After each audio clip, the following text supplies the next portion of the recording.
ආයුබෝවන් මේ අපේ Rasa Kirula YouTube channel එක. අද අපි ඉස්සු තෙල් දාගන්නයි හදන්නේ. ටිකක් උෂ්ණ ගතියෙන් යුක්ත ආහාරය වන ඉස්සුවල ඒ උෂ්ණ ගතිය අඩු කරලා හදන්නේ කොහොමද කියලා බලමු.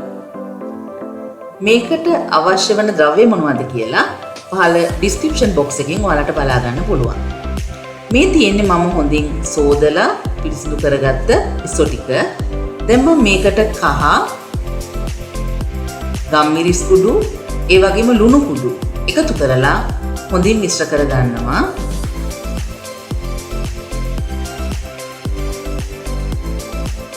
ඉස්සොවල ලුණු ගම්මිරිස් හොඳට තැවෙරෙන විදිහට මේක අපි මිශ්‍ර කර ගන්න ඕනේ. ඊට පස්සේ විනාඩි 5ක් විතර මේක පැත්තකින් තියලා ඊළඟට මම මේ ලෑස්ති වෙන්නේ තාච්චිරිකේ තියාගන්න. මේකට තෙල් මේස හැන්දක් විතර එකතු කරනවා.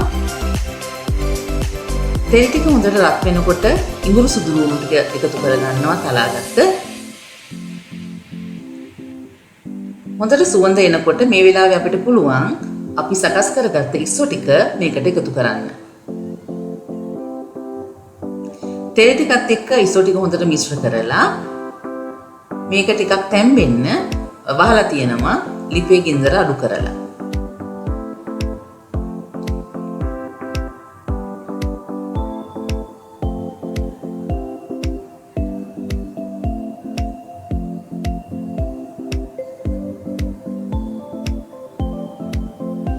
මේ තියෙන්නේ විනාඩි 5කට විතර පස්සේ දැන් ඔයාලට පේනවා ඉස්සෝවල තියෙන යුෂ ටික දැන් එළියට ඇවිල්ලා තියෙනවා. මේ යුෂ ටිකෙන් මේක ඉදෙනකොට තමයි ඇත්තටම රස.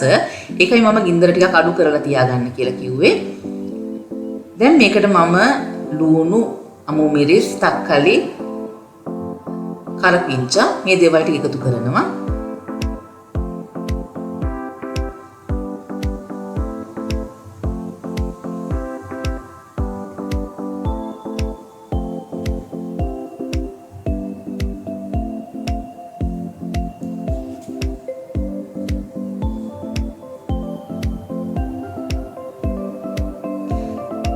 මේ එකතු කරගන්නේ කෑලි මිරිස්. අවශ්‍ය ප්‍රමාණයට කෑලි මිරිස් එකතු කරගන්න පුළුවන්.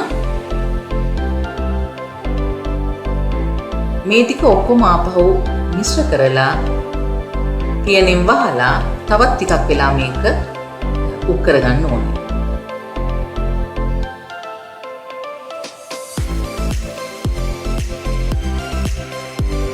දැන් කොහොම තැම්බිලා තියෙන්නේ ඉස්සු ටික ලුණු ටික ඔක්කොම. මේ වෙලාවේ මම මේ එකතු කරගන්න හදන්නේ මුරුංගා පොළ. අපි කවුරුත් දන්න බොහොම පෝෂ්‍යදායී ආහාරයක්. මේකෙන් තමයි මේ ඉස්සු එකේ උෂ්ණ ගතිය අඩු කරගන්නේ. මුරුංගා පොළ ටික දැම්මට පස්සේ ලිප ඕෆ් කරගන්නවා. මේක ගොඩක් වෙලා ලිපේ තියාගන්න ඕනේ නෑ. දැන් මේ පොළ පාටින්ම මුරුංගා පොළ ටික ගත්තොත් තමයි මේක ලස්සන. දැන් ලිප ඕෆ් කරලා මේක වෙනම වාජනයකට අයින් කරගන්නත් පුළුවන්. මේ තියෙන්නේ පහසුවෙන් ඉක්මනින් ඒ වගේම රසට හදාගත්ත ඉස්සු තෙම්පරාදුව.